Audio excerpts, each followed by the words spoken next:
Pues fíjate que hoy estaba pensando yo, escuchando la sintonía, que me gusta mucho más la imagen de echar un pulso hoy que la de dar puñetazos, ¿sabes? Me temo que hoy toca echar un pulso a muchos de los tópicos que podríamos tener, ¿no? Aún como pueblo de Dios con respecto a esto del Evangelio eterno. Lo primero, esta mañana se ha notado al profesor Armero porque nos ha hecho un resumen, ¿verdad?, de lo que es el Evangelio eterno desde una perspectiva súper didáctica, muy esquematizada, que a mí me ha resultado tremendamente útil como visión general de todo lo que pueda ser el resumen de una semana de oración que nos titulaban Enviados para compartir. Y es una idea muy bonita el plantearlo desde esa perspectiva. Queridas, queridos, que ahora mismo estáis escuchando y viendo esto, tú y yo hemos sido invitados, enviados a compartir. Y la pregunta es, ¿qué hay en tu bolsa? ¿Qué hay en tu bolsillo? ¿Qué es lo que tienes en las manos para compartir con otras personas? ¿Qué tipo de mensaje estás compartiendo?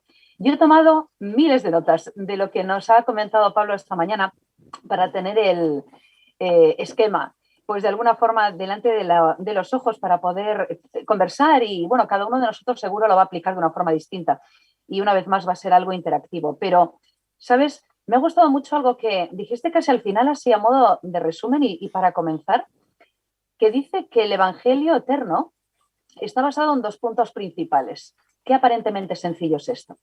Por una parte, la adoración perfecta a Dios y por otra parte, además, algo que nos permite conocer el amor de Dios a lo largo del tiempo. Ese es el resumen. Adoración perfecta a Dios y poder conocer el amor de Dios a lo largo del tiempo. Y Pablo, todavía estamos en estos momentos necesitados de comprender la verdadera adoración, ¿verdad? Y de comprender el verdadero amor de Dios, a pesar de toda esa revelación que, como también apuntabas en el sermón, hemos podido encontrar, y muy especialmente en Apocalipsis 12 al 14, ¿verdad? Sí, la verdad, Esther, que casi se está convirtiendo ya en un tópico, ¿no? Lo que lo que necesitamos es ponernos a la acción, Claro. pero también es necesario que nos comprometamos con un proyecto. Es decir, el Evangelio eterno no se refiere a un tipo de religión, se refiere a yo soy el camino, la verdad y la vida, y nadie llega al Padre si no es a través de mí. Y luego se va desarrollando a lo largo de la vida. Por lo tanto, yo creo que lo que necesitamos es un compromiso real de compartir lo que Jesús hace con nosotros, esperando que lo esté haciendo, esperando que lo haya hecho, ¿no? Es decir, finalmente, el Evangelio eterno no es dogma, el Evangelio eterno es una persona. Y antes de que empiecen los compañeros a interactuar, hay que incidir y volver a incidir en que es una alianza superior, en que estamos hablando de un santuario superior. ¿Todavía hay dudas con respecto a un mediador de una alianza superior? Aún tenemos a Jesús quizás en un piso, en un escalón, mejor dicho, más, o sea, inferior al que debería estar, aún, a pesar de todo. Bueno, esa es una pregunta que cualquier respuesta que demos, Esther, dejamos fuera a mucha gente. Es decir, el ideal sería que todos hubiésemos comprendido, y a mí hay una cosa que me preocupa, y es que hace ya más de 170 años se dijo que la doctrina del santuario no se entendía todavía. Eso está escrito en los anales de nuestra iglesia, ¿no? Lo que me pregunto es cuánto ha evolucionado eso o cuánto ha involucionado. Yo creo que seguimos siendo a veces demasiado filosóficos, porque tenemos problemas para ver una geografía en el cielo. ¿Y por qué no puede haber una geografía física en el cielo? La Biblia nos habla de una nueva Jerusalén física y de un río físico y de un árbol de la vida físico, y 24 ancianos que están sobre tronos. Es decir, que una cosa es el mundo caído y otra cosa es el mundo espiritual, pero lo material no va en contra del mundo espiritual, es decir, simplemente que se dedica a otra cosa. Con lo cual, si estamos o no estamos, Esther, eso lógicamente es personal, eso es verdad, pero sí que me gustaría que hubiésemos pasado a la siguiente etapa, ¿no? De por lo menos haberlo aprendido para que podamos compartirlo. Adelante. ¿Por dónde empezamos, compañeros? ¿Quién se anima a iniciar o a continuar lo que acabamos de iniciar? Vamos allá. Richard, por ejemplo. Ok. Por señalando. Vamos allá. Solo como curiosidad, Pablo, al igual que hemos rebautizado la parábola del hijo pródigo, ¿vale? Yo la llamo la parábola del padre amante, tú tenías otro título. Por ejemplo. Quizá en el mensaje, el triple mensaje angélico, deberíamos de cambiarlo también. Que fuese el triple mensaje celestial, porque a veces en ese mensaje angélico incidimos en el mensajero y no en el mensaje. Totalmente de acuerdo.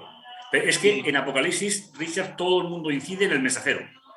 Desde el primer texto hasta el último. Sin embargo, el primer texto de Apocalipsis nos dice que es la revelación sobre Jesucristo. Claro, a eso voy, porque el centro de ese mensaje celestial tiene que ver con lo que nos has estado hablando, con una persona, con ese acto de amor que Dios hizo por nosotros, y me ha encantado lo que nos has dicho, sin esperar nada a cambio. Porque nuestro amor es interesado. Nosotros damos y siempre esperamos, queramos o no, siempre esperamos algo a cambio. Pero Dios no. Dios no valoró si le aceptamos o no le aceptamos. Incluso Él sabía que muchos no le aceptarán y aún así se entregó en ese acto de amor. Entonces, deberíamos de incidir más en el mensaje y olvidarnos de los mensajeros. Sí, porque finalmente sabemos que incluso no se puede hacer una lectura literal en cuanto a la palabra ángel, sino que sería un mensajero y además humano, con lo cual ya tendríamos un matiz, ¿no? Pero desde luego, mira, me voy a pensar a ver qué título se me ocurre así un día que tenga tiempo, porque el mensaje que viene en el cielo, el mensaje que viene de parte de Dios, el mensaje celestial, me parecería como muy oportuno para no centrarnos en el mensajero. Estoy de acuerdo contigo. Una primera idea, Jorge, ¿qué nos comentas? Pues, ¿qué te involucra, Esther?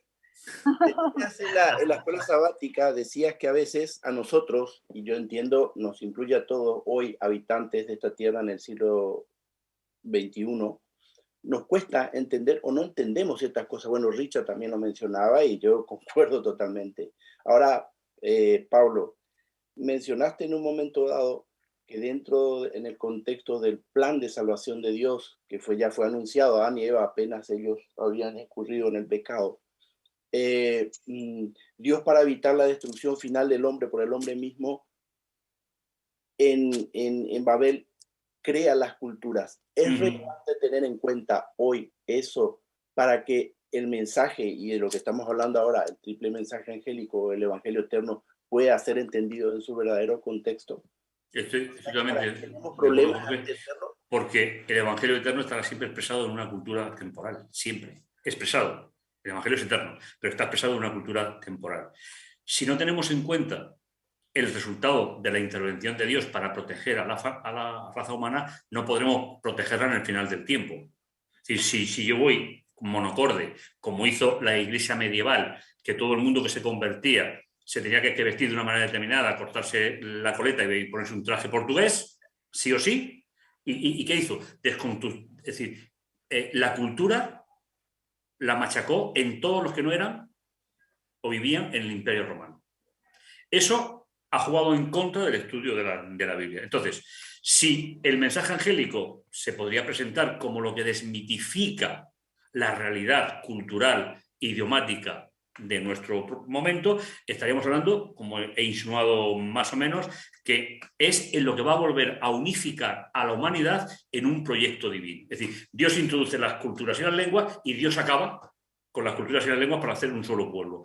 La predicación del Evangelio eterno tiene que ser temporal. El mensaje no, pero el medio sí.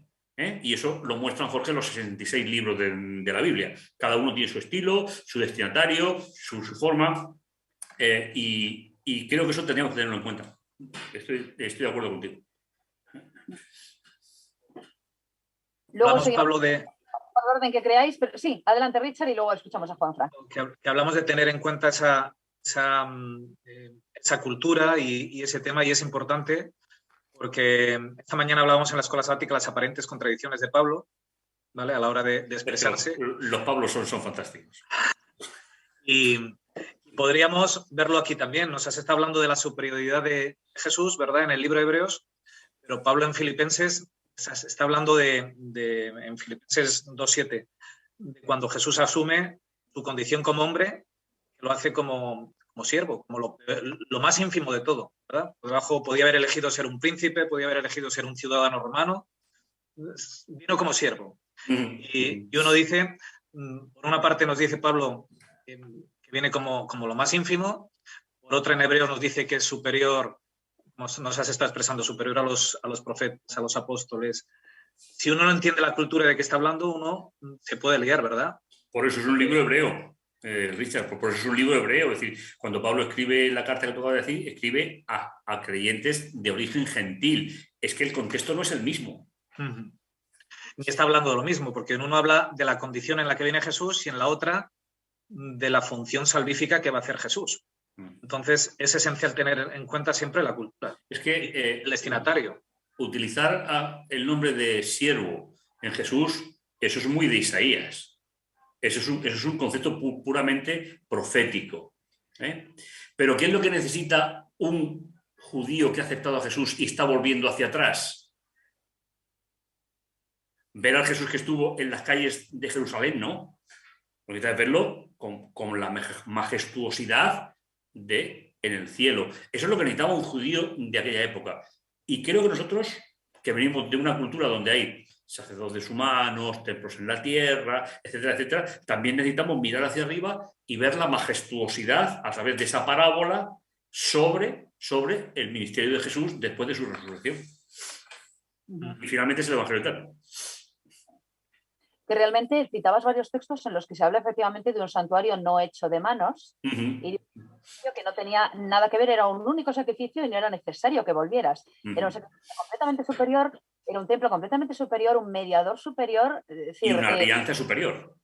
Efectivamente, y una alianza superior, pero en todos los sentidos también. Y es bueno ir recordando, como has comentado, cada uno de esos detalles, cada uno de esos pasos. Estamos hablando de algo completamente diferente, algo que supera la expectativa, independientemente de la mentalidad que tú tengas, claro. De lo que cada uno necesite, siempre vamos a algo superior, ¿verdad? Pues porque Dios no hace las cosas a medias.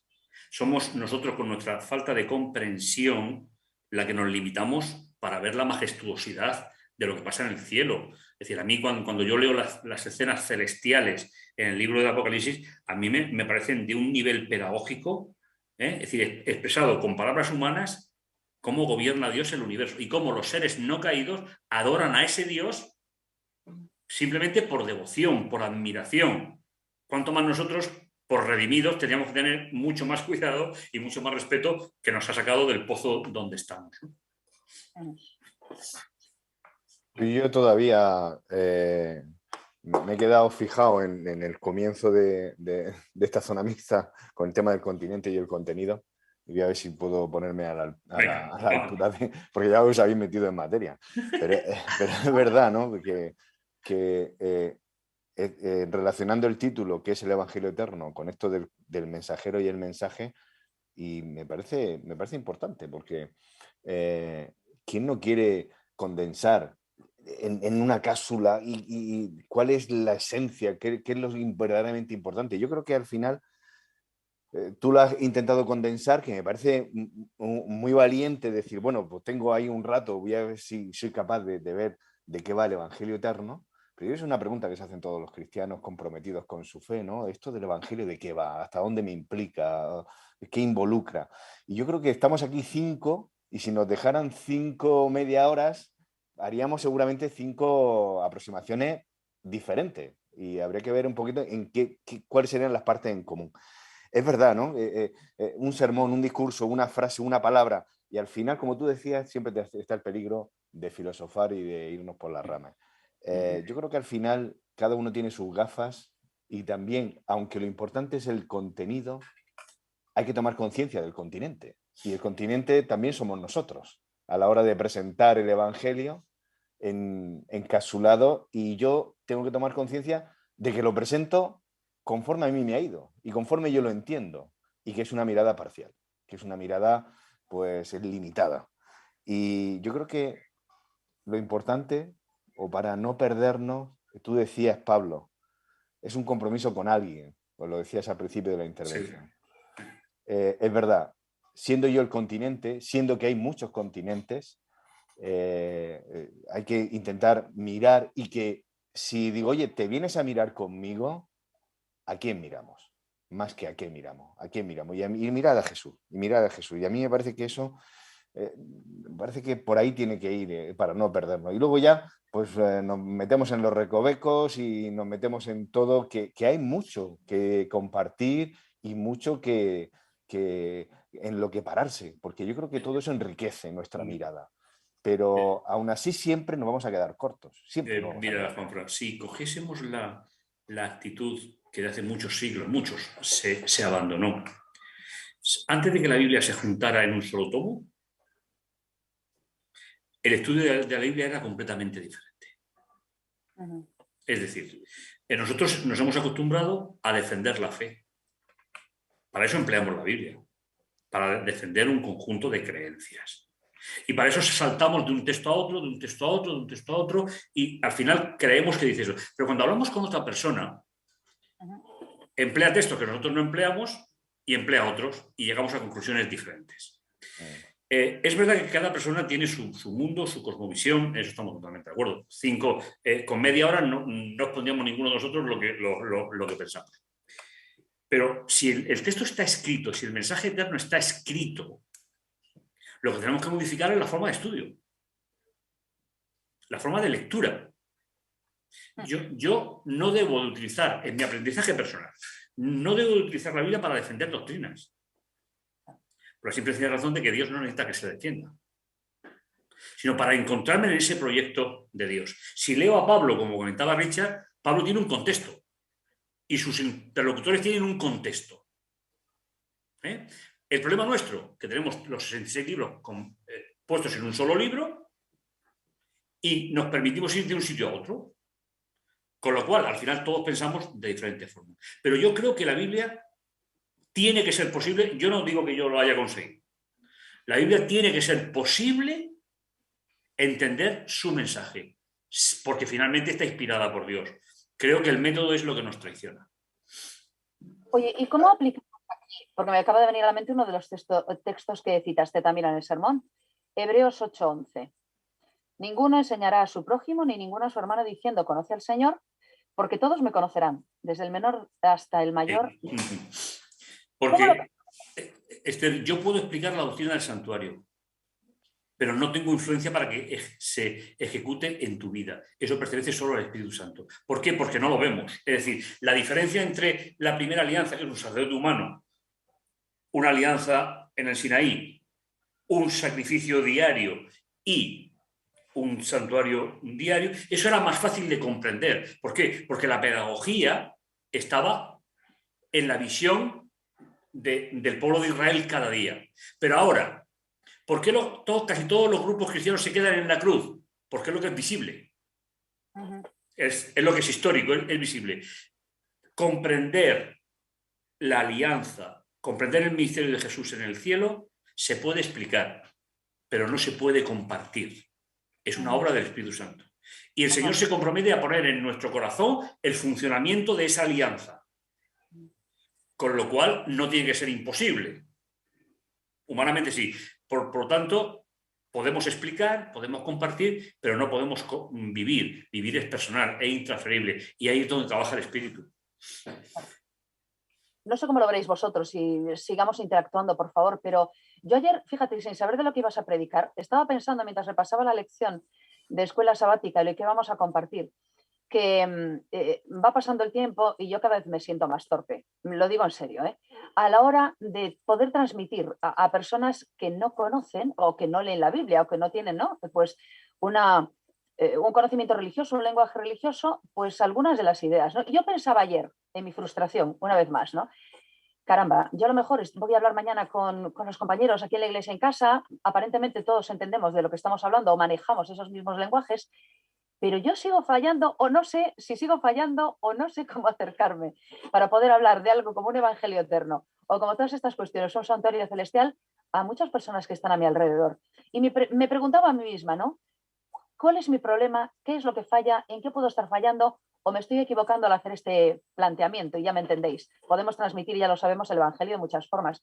Pero claro, cuando llegamos a estos niveles, cuando llegamos a estos puntos, santuario, alianza, Jesús, etcétera, digo yo, ups, ¿y yo cómo puedo compartir esto? ¿Y yo cómo puedo hablar de esto? ¿Y yo cómo puedo compartir? Porque este es el mensaje de esta semana de oración, ¿no? A ver, Cuando a veces hasta nos equivocamos hablando de esto, ¿sabes?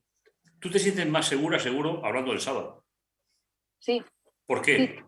Porque lo has entendido. Ajá. Y lo has interiorizado. Bien. Si nosotros llegáramos a tener un nivel de comprensión del Evangelio eterno, no tendríamos ningún problema en explicarlo. Pero creo que ahí es donde todavía llevamos un peso histórico muy, muy importante. Es decir, si no sabemos explicarlo es porque no lo hemos entendido. Pero en la Biblia está. Es decir, si nosotros somos el pueblo que ha sido llamado con un propósito determinado, que es anunciar el Evangelio eterno, lo primero que tenemos que hacer es delimitarlo. Es decir, es verdad que yo he hecho un resumen de 40 minutos, es verdad, arriesgado, pues seguramente, como decía Juanfran, pero yo creo que lo que tenemos que hacer es estudiarlo. Y estudiarlo de la perspectiva de Pablo, que para mí es el que mejor lo explica. Entonces, cuando yo lo tenga claro, yo lo explico. Yo los estudios bíblicos lo doy. Si yo los estudios bíblicos explico capítulo 7, capítulo 8, capítulo 9 y capítulo 10 de Hebreos y 11 de la fe. Eso como tema monográfico. Cada estudio un capítulo. Y yo lo enseño. El resultado ya sobra del Espíritu Santo. No es mía. No es mía. Yo lo que tengo que procurar es transmitirlo en las claves culturales de la persona que está delante mía. Eso sí. A eso voy. Eso claro. sí. Eso sí. Ahora... Yo agradezco, Pablo, la explicación que nos has dado, pero a mí me pasaba como a ti, Esther. ¿Sabes? En el texto que acabas de citar, el de nadie instruirá, bueno, yo no soy teólogo, eso está clarísimo. Pero hay algo que a mí sí que me queda clara. El texto habla de que, bueno, Dios nos va a dar la ley en el corazón, nos la va a grabar en la mente y en el corazón, ¿vale? Que nadie instruirá.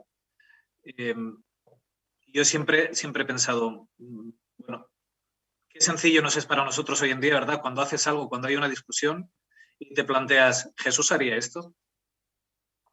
Porque esa nueva alianza es Jesús. No sé si os pasa a vosotros lo mismo. ¿Jesús haría esto?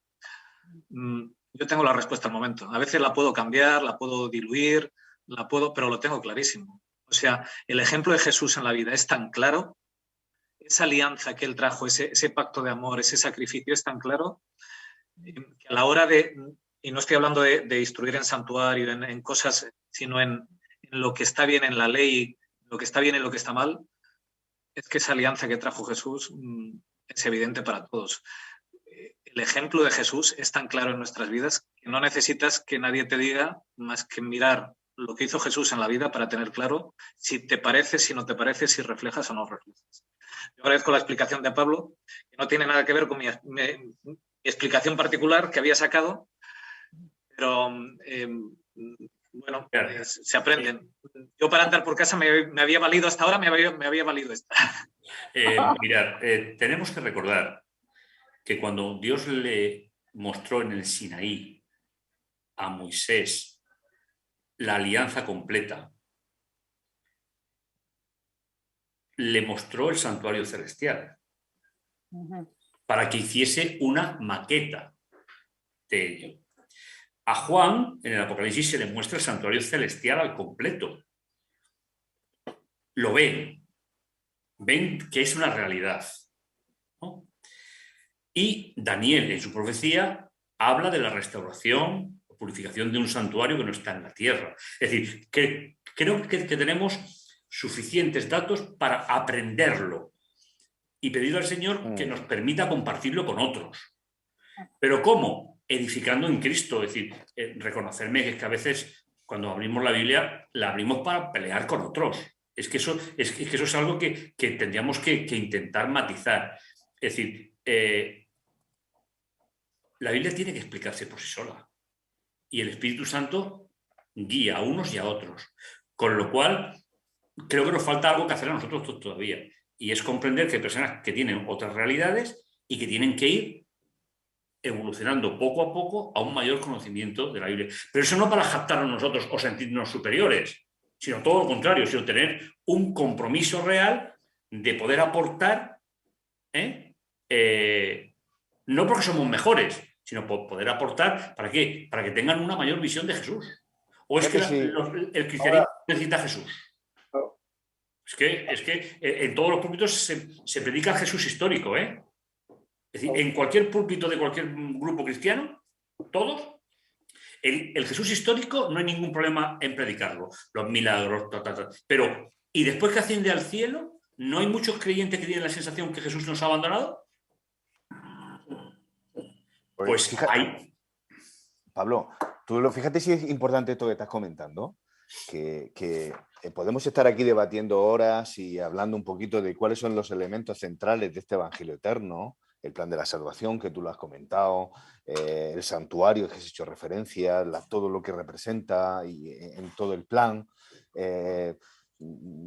Además has dicho que era una parábola del tiempo presente porque tiene muchos detalles en los cuales merece la pena pararse, pero yo cuando entonces me siento, digo, vale, ya lo comprendo, o ya más o menos entiendo de esto de lo que va, y ya tengo mi armazón doctrinal más o menos armado, pero el Evangelio es incómodo muchas veces, y la responsabilidad de decir, ¿y qué hago con esto que ahora entiendo? Me pone a mí en la tesitura de decir, bueno, pues lo quedo yo, o me hago un programa donde nos juntamos aquí unos poquitos y qué bien cuánto sabemos y tal. Entonces yo me di cuenta que tropiezo a veces con mi propia pereza, con mi propia precaución de no vaya a ser que el otro no esté, ay, a ver si no va a entender, o que al final es miedo a que me tilden de fanático, porque hoy día ser creyente y cristiano pues no es lo más popular, a que me tilden de otro tipo de historia.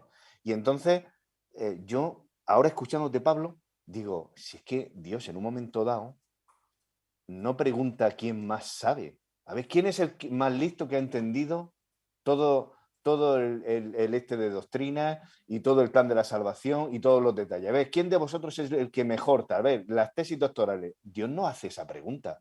Dios pregunta algunas veces, ¿quién irá? ¿Quién irá? Y levanta la mano, el que levanta la mano a veces no es el más preparado, es con el mejor currículum. Y, por ejemplo, me resuena de que en medio de esos discípulos, hombres que tenía Jesús en medio, de esos que se habían creído que sabían tanto, estamos con el maestro, aquí y tal, despacha a los niños, Jesús, tienes que hacer esto, mira a ver si yo soy el que va contigo y me preparo un silloncito al lado tuyo. Jesús se fija en una mujer samaritana y que le dice, oye, ¿cómo está tu vida? Y cuando le dice, ve y tráete, se trae a todo el pueblo. Y lo que le comenta a todo el pueblo, allí la samaritana, que es mujer, por aquello de que ahora hay que poner el empoderamiento femenino encima de la mesa, Jesús es el primero que... ¿Y qué le pide a la samaritana? ¿Qué es lo que comparte la samaritana con todos aquellos vecinos de los cuales ella se escondía unas horas antes? Y de la cual ella se avergonzaba e iba al pozo a unas horas para que nadie la tildara y tal. Y en un momento dado, ese es el evangelio que a mí me atrae, ese evangelio en el que es un evangelio transformador, que es lo que yo digo, me falta. No solo comprender aquí, sino con bajarlo aquí, que tú has hecho referencia, Pablo, porque has dicho, pondré mis enseñanzas, se puede decir, ¿dónde? En el corazón. Sí, el término se puede traducir por enseñanza sin ningún problema. Entonces yo ahora me veo en este siglo XXI en el que tantos medios y recursos tenemos, en los cuales, pues, gracias a Dios, tenemos pues, muchos, y tenemos profesores, y tenemos libros, y tenemos recursos a los cuales echar mano para entender esto y lo otro, y qué quiso decir este hombre cuando tal, pero podemos tener dos actitudes.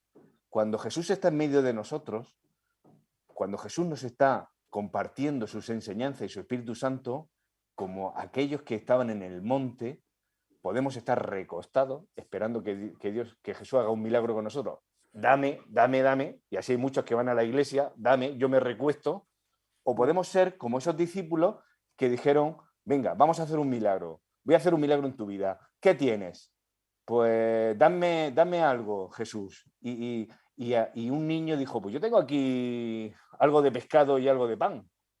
Pero los discípulos seguían quejándose, pero estaban ahí haciendo. Entonces yo digo, bueno, pues aunque yo sea un quejoso, que muchas veces lo soy, yo no me lo quiero perder. No quiero ser esos que iban repartiendo con las cestas porque se daban cuenta de que la cesta se acaba y no se acaba. Oye, y no se acaba. Y sobraron tantas cestas. Ese tipo de cristianismo. Y sin embargo, Dios quiere a todos y nos quiere a todos en el monte. Tanto a los que están recostados como a los que están quejándose como yo, como a los niños que no tienen reparo en decir, pues lo que tengo te doy. Entonces, el evangelio, digo, ese evangelio transformador, ¿dónde está en mi vida? Y de verdad que yo lo busco, Pablo, y en eso estoy. Juanfra, yo a lo mejor muchas cosas que voy a decir lo vas a entender en clave de que no estoy de acuerdo con algunas cosas que dijiste. Apúntame. Primero, no recuerdo cuál de los profetas dice, ¿cómo hablaréis de quien no habéis oído? Entonces, la problemática para mí es sencilla y hablábamos un poco en la escuela sabática en ese sentido. Es decir, ¿cómo yo voy a hablar del Evangelio eterno si yo no lo he comprendido y no lo he asimilado en mi vida? Y un poco ahí está la clave de por qué hoy hay tantas religiones. Tú recién hablaste, Juanfra, de que había muchas sectas en la época de Jesús. Y el problema siempre era el mismo. Jesús dejó enfáticamente declarado, dice, yo soy el camino y la verdad y la vida. Y finalmente nosotros lo que queremos es volver del lugar donde salieron nuestros padres ancestrales, volver a Dios. Y Jesús dice, y nadie puede ir al Padre sino por mí. Eso está explicitado ahí. Entonces, yo creo que más allá de la percepción personal que todos tenemos, hay una, a lo mejor puedo ser un poco, ¿cómo diría? Un poco fundamentalista, no lo sé. Pero yo creo que primero yo tengo que comprender realmente, y la comprensión del Evangelio eterno depende mucho de la aproximación o cómo yo me acerco a la Biblia. Richard decía, yo me voy a la Biblia para entender lo que yo quiero entender, o yo me voy a la Biblia para entender lo que ahí está y que me sirve a mí hoy. Son dos cosas totalmente diferentes. Y muchas veces hablamos con Pablo de eso, ¿no? Una de las razones por las cuales hoy hay tantas religiones cuando que hay un solo Dios verdadero y un solo camino, y es tan contrastante eso, ¿no? ¿Cómo si hay un solo camino? ¿Cómo si hay un solo Dios? Porque hay tantas formas de entender cómo llegar a Dios. Y es porque nos equivocamos en la forma en que nosotros nos aproximamos a la Biblia. Para mí eso es fundamental.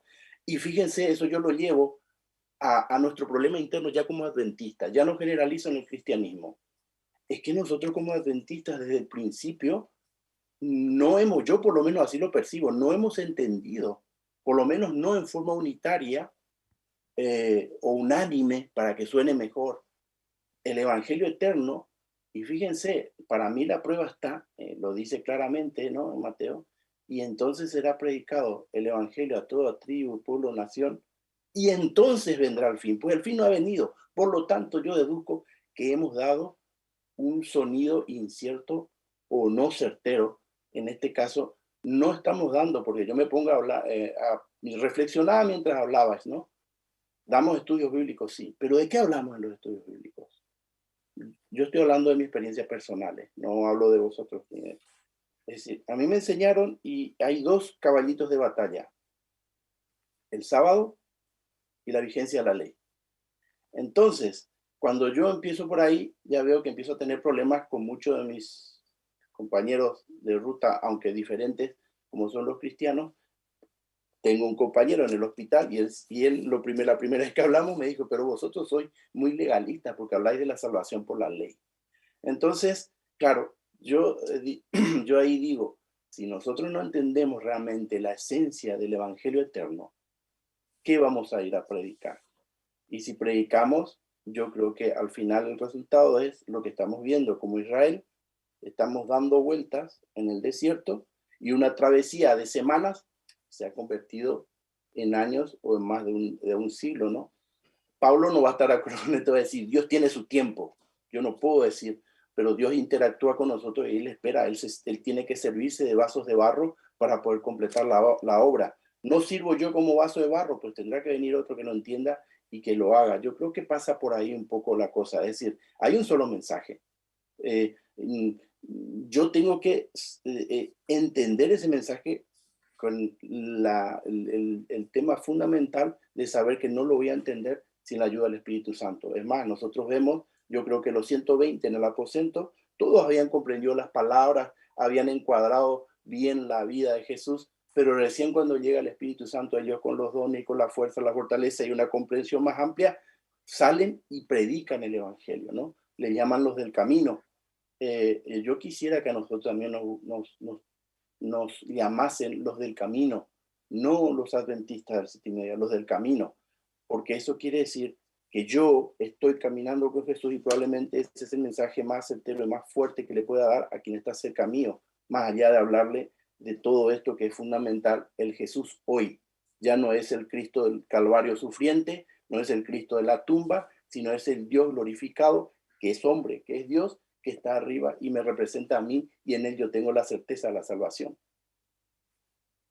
Yo creo, Juanfran, creo que tus palabras te han traicionado, ¿eh? Porque has dicho en un momento... ¿Por qué? Has dicho, el Evangelio eterno a veces se nos atraganta. No, he dicho que es incómodo. O es incómodo. Y yo creo que confundimos Evangelio eterno con doctrinas. El Evangelio eterno es Jesús, la salvación, su acto de amor para nosotros. Sí. Y a veces empezamos como dice Jorge, a dar estudios bíblicos a las personas y empezamos por las doctrinas. Se nos olvida por compartir el Evangelio eterno, que es que Jesús nos ama por encima de todo. Cuando tú logras que una persona se enamore de Jesús y sienta el amor de Jesús, el resto no hay problema. A veces entramos con las doctrinas y se nos olvida el Evangelio eterno, que es lo que Dios ha hecho por nosotros. A ver, creo que eso es un error, ¿eh? Es decir, imaginaros un supuesto para nosotros, pero una realidad en la época de los escritores bíblicos. Los libros sin versículos, sin capítulos y separados entre ellos. Ese es el mundo de la Biblia. Yo esta semana he tenido el placer de explicarlo a los alumnos de primer curso de la facultad, y algunos han puesto cara de sorprendidos. ¿Vosotros creéis que en la época de Jesús se podía decir busca Mateo 5:17? De ninguna manera. Entonces, ellos tenían los libros completos. Leían los libros completos. Yo creo que ahí radica uno de los grandes problemas. Y es, cuando estudiamos... No, a ver, yo no hablo cuando hagamos la montina, cuando... yo digo, les enseñamos a las personas a que lean la Biblia sin buscar textos, sino que sea el texto el que le hable a través del Espíritu.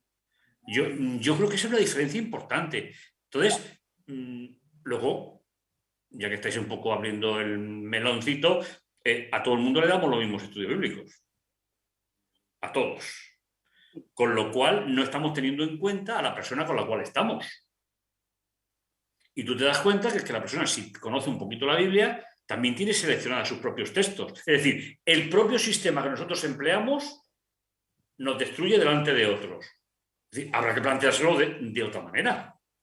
Es decir, leer textos completos, no hacer divisiones. Es decir, las divisiones están dentro de los textos. Con lo cual, cuando leo la Biblia o cuando hablo con una persona, ¿qué pretendo? ¿Enseñarle una doctrina o enseñarle al Dios de la doctrina?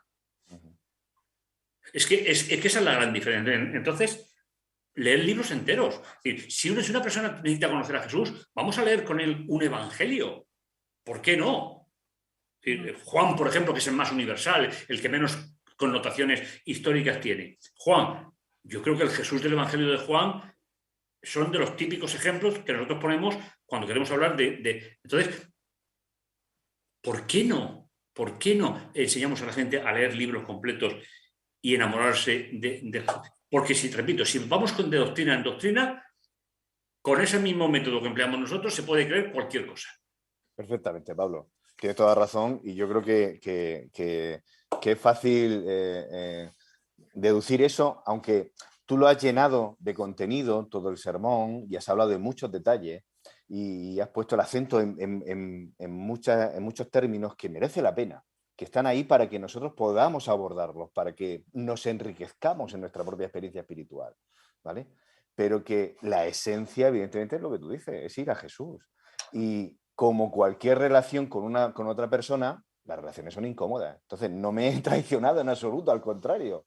Es decir, lo más fácil es ir a una religión donde te dicen cumple 1, 2 y 3 y hasta aquí, y no te plantees más. Y de eso hay varias, y de esas conocemos. y de eso hemos sido educados. Pero cuando alguien te dice, tienes que relacionarte con alguien, tienes que entablar una relación, pues no siempre nos apetece. No siempre me apetece levantarme y ponerme de rodillas por la mañana, porque me apetecería pues, directamente ir a otro tema, o por la noche, o tal, o durante el día, o llamar a un amigo. ¿Cuántas veces hemos dicho, tengo que llamar a este amigo que hace ya un siglo que no lo llamo? Muchas. ¿Es incómodo o no es incómoda la amistad en ese sentido? La relación con Dios, tú lo comentábamos, es un compromiso permanente, no es algo que yo cojo ahora y bueno, ya me acordaré de ti dentro de un año. Entonces, en ese sentido, claro que es incómodo.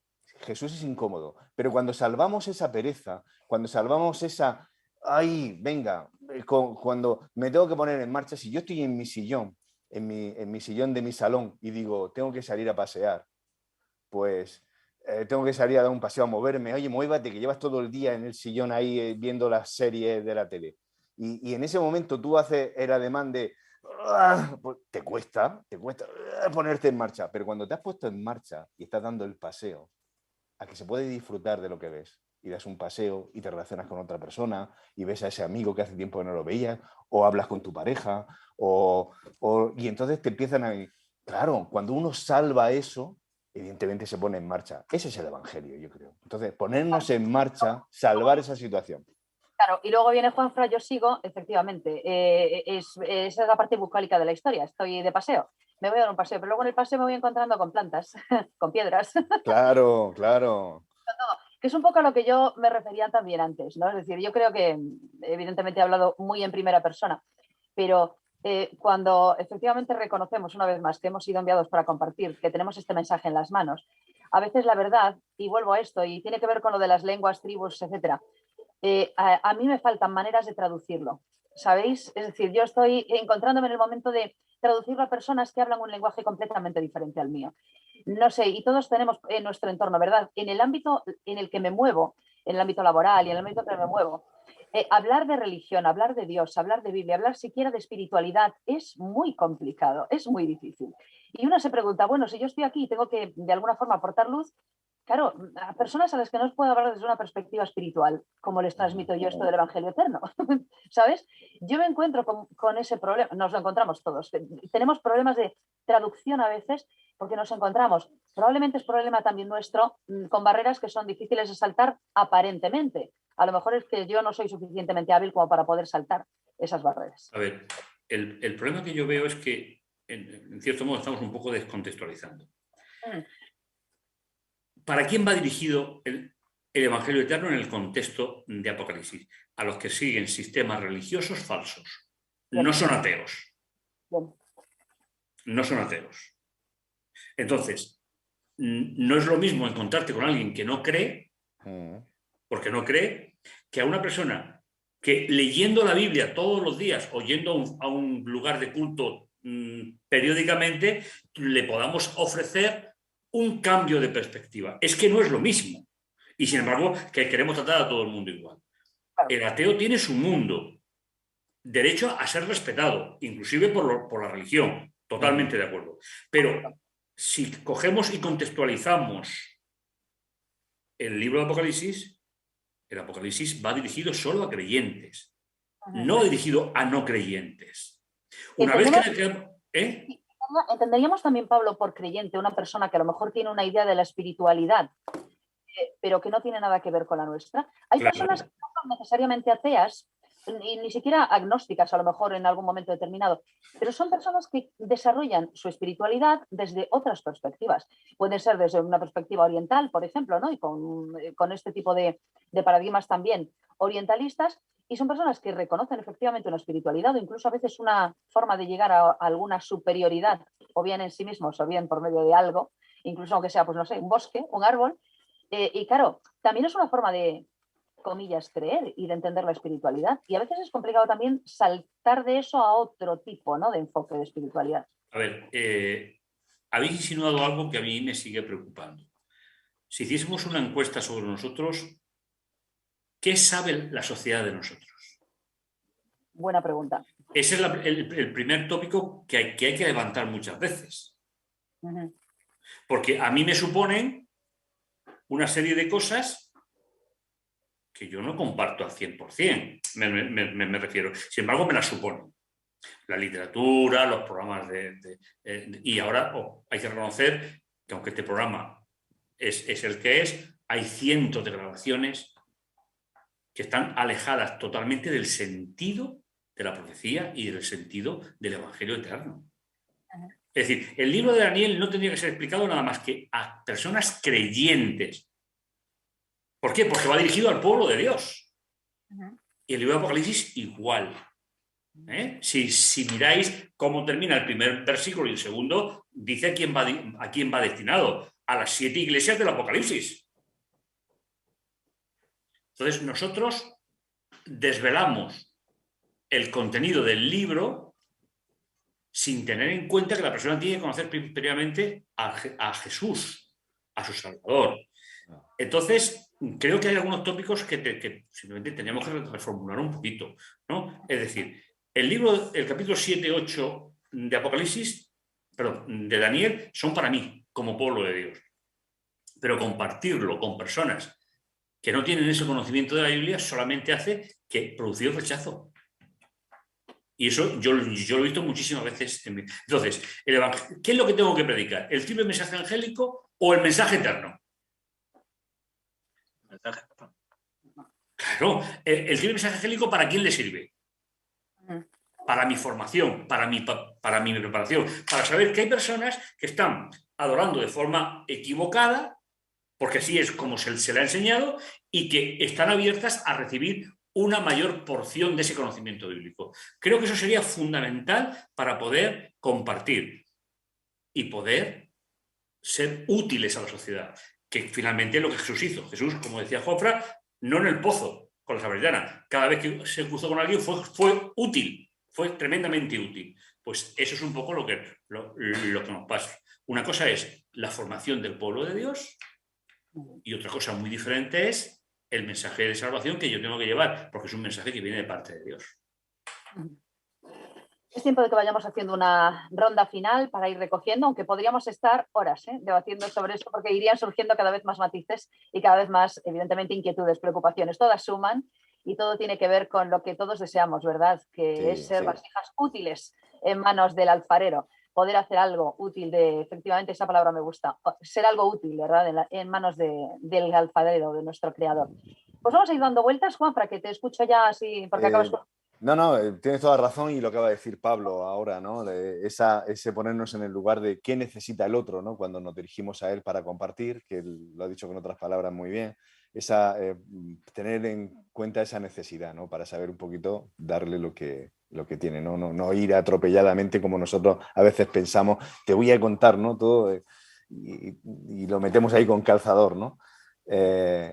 Yo simplemente vuelvo a incidir algo que escuchándoos lo leí no hace mucho, y es que la Biblia, más que un compendio de doctrinas y de mandamientos, que muchas veces nosotros incidimos en eso, es sobre todo mayoritariamente un compendio de relatos, de cómo le ha ido a otros cuando se han relacionado con Dios y entre ellos. Y si luego eso te puede servir a ti o a mí, pues mejor. Y en ese sentido, pues, oye, mi vida debería ser algo parecido. Es decir, yo entiendo a Dios, yo me relaciono, yo tal, ¿te puede servir a ti en esto? Y me quedo con eso. Hay algo que yo quiero poner, no quisiera despedirme sin hacer una pregunta, sin recordar una pregunta que has hecho, Pablo. ¿Quieres ser instrumento en las manos de Dios? Has terminado el sermón con eso. Me parece que eso nos involucra a cada uno de nosotros. Es decir, tenemos que salgamos como podamos, que a veces estamos aquí compartiendo, pues yo a lo mejor destaco esto, yo me gusta más destacar el otro punto, oye, yo... Claro, si es que seguramente por el momento que estás viviendo vital, pues a lo mejor tú estás haciendo hincapié en ese aspecto, ¿no? Y no tiene por qué ser malo. Pero aún así, yo creo que estamos invitados a salir de nuestro espacio, microespacio, y ver al que tenemos al lado. Y has concluido con una frase que a mí me ha gustado mucho, Pablo, que es: seguimos caminando juntos, que esto va de caminar, esto va de moverse, esto va de seguir y no quedarse ahí anclado, ¿no? Yo, quería simplemente destacar esas últimas dos ideas. Muy bien. Jorge, un comentario de conclusión también. Yo, con respecto a lo que mencionó Pablo en un momento dado, el Evangelio eterno es la noticia que Jesús se sacrificó por nosotros una vez y para siempre y suficiente. Y hoy está sentado, ¿no?, a la diestra de la majestad. Y la buena noticia es que ese Dios es el que nos defiende, es el que nos protege, Él es el que nos guarda hasta que el cumplimiento del tiempo de Dios se dé, se acaben todas las cosas y se establezca ese reino eterno, universal, el cual yo quiero ser partícipe. Me imagino que todos vosotros también. Richard, cuando quieras. Nada, simplemente reincidir en la idea que tengamos a Jesús como nuestra bandera, que llevemos a Jesús a las personas, su amor, su sacrificio, su cuidado, tal y como es Él en persona, porque hay una diferencia entre Jesús y cualquiera de nosotros. O sea, no lo hemos podido desarrollar, no ha dado tiempo, pero el pastor Armero ha hablado de Hebreos 8:12 cuando nos habla que Jesús perdona y olvida. Me hubiese gustado hablar de eso, como es muy distinto a cualquiera de nosotros, ¿verdad? Nosotros perdonamos, pero queda ahí en una caja los recuerdos que cuando hay un problema al cabo de los 40 años te saco, porque una vez me dijiste, ¿verdad? Jesús no funciona así. Jesús perdona, olvida. Jesús siempre es alguien que es amor, que está dispuesto a tener una relación pura, sincera y real con nosotros. Y eso es lo que hay que presentar al mundo. Ese personaje excepcional que transforma vidas, que puede transformar la nuestra y la de nuestras familias. Eso es el Evangelio. Y eso es lo que tenemos que llevar por bandera. Y el resto viene por añadido. Como nos va a tocar seguir estudiando Hebreos a lo largo del trimestre, ya tendremos tiempo de... Nos va a dar tiempo, sí, sí. Me temo. Bueno, yo a lo mejor lo dejaría, Pablo, pues con lo que decía también al principio de los comentarios. No me ha gustado mucho la idea de que el Evangelio eterno esté basado en dos cosas muy importantes. Y de esto tenemos que aprender y esto tenemos que transmitir. Por una parte, la adoración perfecta a Dios, ser verdaderos adoradores, reconocerle como quien es, y eso evidentemente va a tener un efecto transformador en mi vida y en mi manera también de acercarme a los otros. Y además es algo que nos permite conocer el amor de Dios a lo largo del tiempo, a lo largo de los tiempos, que nos gusta decirlo en plural, que queda muy poético también, y es algo muy bonito. Pero tú también dijiste que al final lo que tenemos que compartir, y esta semana de oración hablaba de compartir, es el trabajo de Dios en tu vida y en la mía. Porque el Señor está trabajando en tu vida y en la mía, en la de todos y cada uno de nosotros. A veces de maneras que no somos suficientemente hábiles para, ¿verdad?, identificar, a veces somos muy torpes y no nos damos cuenta de que el Señor está ahí permanentemente trabajando, siguiendo y bueno, que está cada día en nuestra vida. Pues ojalá cada uno de nosotros sea capaz de transmitir lo que Dios está haciendo en nuestra vida y por lo tanto pues cada día poder transmitir esa idea de salvación, de poder, de rescate, de esperanza también y de ilusión por todo lo que nos va a traer el futuro, que va a ser algo muy bonito. Y vamos a seguir estudiando sobre esto y vamos a seguir, evidentemente, hablando de la segunda venida y hablando también de Hebreos y de lo que nos va a permitir conocer todavía más sobre el Señor. Pues Pablo, gracias por este mensaje. No sé si quieres apuntar algún comentario para terminar también. No, sí, simplemente pues agradecerle a todos los que han estado con nosotros en este día y seguimos caminando juntos. Sigamos caminando juntos. Si es que no tengo otra cosa. Ajá. Y bueno, y mientras caminemos juntos seguiremos aprendiendo también de Dios y los unos de los otros, ¿verdad? Porque es bueno también que aprendamos y que escuchemos a los demás y que sigamos aprendiendo también de nuestras incluso inquietudes, debilidades, flaquezas para hacernos partícipes todos también y podernos echar una mano también y ayudarnos. Así concluimos la edición 223 de La Iglesia en Casa. Cada sábado estamos aquí en directo con todas y todos a partir de las 10 de la mañana. Sigamos disfrutando, sigamos caminando juntos, sigamos aprendiendo sobre nuestro Señor, sigamos esperando también su venida y su salvación. Gracias, compañeros, una vez más por compartir este tiempo con vosotros. Resto de sábado, una buena semana. Hasta la próxima. Feliz semana. Feliz semana.